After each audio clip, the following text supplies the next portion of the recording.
All right, this is part two of the complete works of Epictetus and me reading it.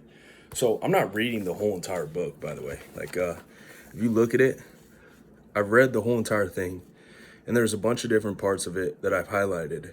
In no way is it even close to being the whole entire book. So if you like the things that I'm saying within this, you should definitely buy this book yourself. I really think you should.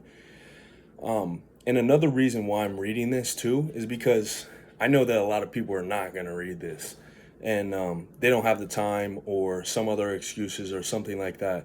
And I just want to read this in bite-sized pieces so it can make it a little bit more easily accessible for just everybody else. Maybe you could watch or listen to these videos on your way to work or something like that. I don't know. But yeah. Instead of wishing that things would happen as you like, wish that they would happen as they do, and you'll be content. Illness may impair the body, but it doesn't impair the will, unless the will wishes it. Lameness is an impairment of the leg, but it doesn't impair the will.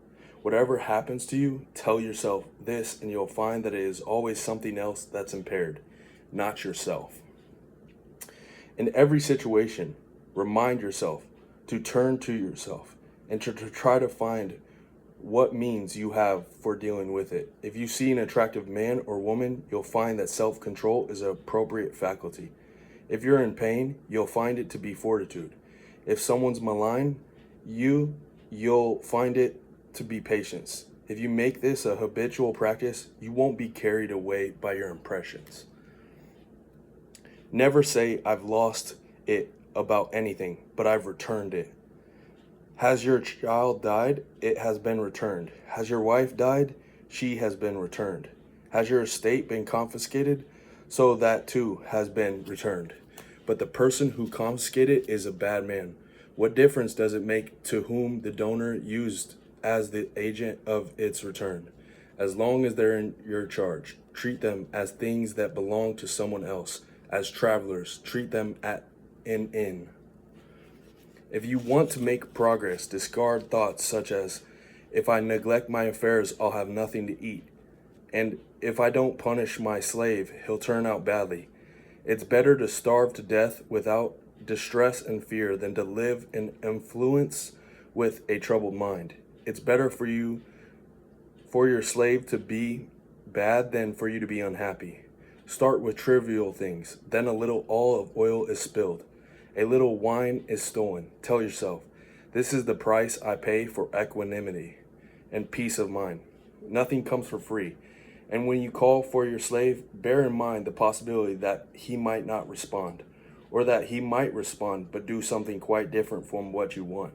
But he's not important enough for your peace of mind to depend on him. It's foolish to want your children, your wife, and your friends to live no matter what, because you're wanting things that aren't up to you to be up to you, and things that aren't yours to be yours. By the same token, it's stupid to want your slave not to be wrong, because that's wanting badness not to be badness, but something else. But if you want to get what you desire, that's in your power. So confine your efforts to what's in your power. Remember that you ought to behave in life as you do at a dinner party. Something is making the rounds and comes to you. Reach out your hand and modestly take some of it. It moves on. Don't hold it back. It hasn't arrived yet. Don't project your desire onto it in advance, but wait your turn. That's how to behave towards children, wife, high offices, wealth. Then you'll deserve and dine with the gods someday. And if you don't even take these things when you're offered to you, but you scorn them, then you won't only dine with the gods, but share their rule. It was by acting like this that Diogenes, Heraclitus, and others like them earned the right to be recognized as godlike men. If you should ever find yourself turning outward because you want something to think well of you, you can be sure that you've lost your bearings. It's possible to understand what nature wants from situations where no different from other people. For example, when a slave breaks someone else's cup, we're instantly ready to say, these things happen. So when a cup of yours that gets broken, appreciate that you should have the same attitude as when it's someone else's cup. Transfer that principle to things of great importance.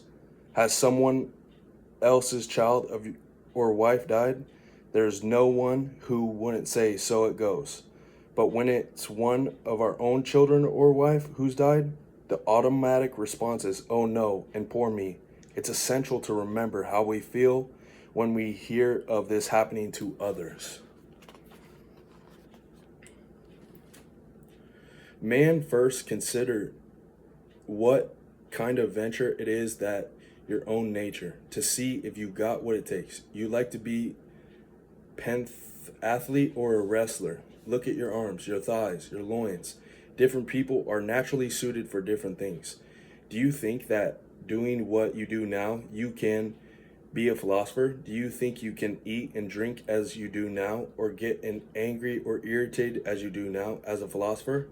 You have to go without sleep, work hard, and withdraw from friends and family. You'll find yourself sneered at by slaves, mocked by everyone, and inferior in everything, in honor, political power, and in the courts, and every worldly expertise. Once you've taken all this into consideration, see if you want to exchange these external things for equanimity, freedom, peace of mind.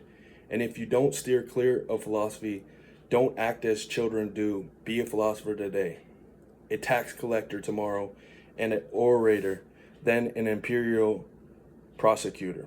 These things don't fit well together. You must be one person, whether good or bad. You have to choose between cultivating your command center or the outside world, between exercising your ingenuity or inner things or outer things. Or in other words, be taking up a stance as a philosopher or as a man of the world. After all, no one can harm you unless you let him. You'll have harmed only when you believe yourself to be harmed. In this way, then, if you get into the habit of considering your relationships, you'll learn from fellow citizens. You should know that the most important aspect of piety toward the gods is having correct beliefs about them, that they exist and that they govern the universe well and justly.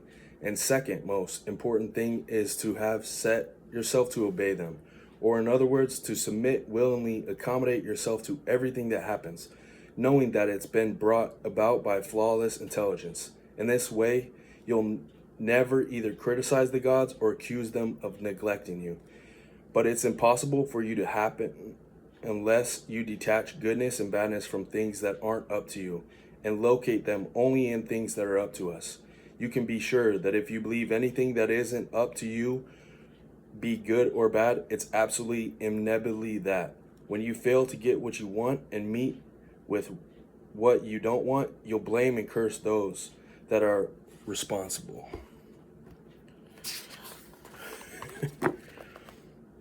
So don't bring your desires and aversions to the seer, otherwise you'll approach them trembling with anxiety. But go to him in the knowledge that any outcome, whatever it may be, will be a matter of indifference and nothing to you. The point is that you'll be able to make good use of it, and no one can stop you doing so. If you take on a role that's beyond your capabilities, you're not only disgracing yourself in that, but you've also passed up the role that you are capable of performing well. The signs that a person is making progress: no criticism of others, no praise of others, no blaming of others, no reproaching others, and no talking about himself, as though he had any standing or knowledge. When he's obstructed or impeded, he finds fault with himself. If someone praises him, he laughs inwardly at the person doing so. If he is criticized, he doesn't defend himself. He treats himself as an invalid, taking care not to move any of his healing limbs before you've set.